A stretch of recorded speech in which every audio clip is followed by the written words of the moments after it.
To summarise it, it's about enabling people with a learning disability to lead the best possible lives that they can for themselves with some support.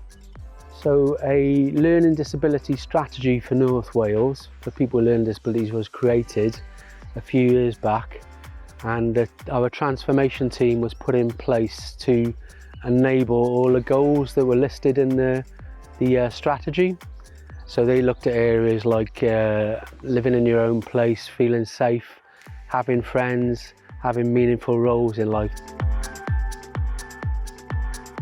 Now, this project helped me with many things, but the main things giving me a voice for others, pride in the work we were doing, and some of the things I can't actually describe the pride I have in it.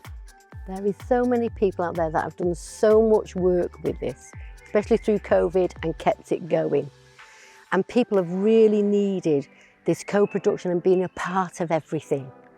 Because once you're a part of something, you have something to live for. And I think really that is all we're asking.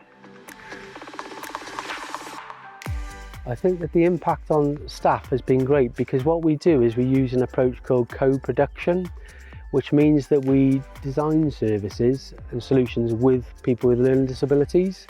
And so the staff have had to learn how to be alongside people in designing those solutions and delivering them, not consulting or engaging, right from the beginning, co-producing.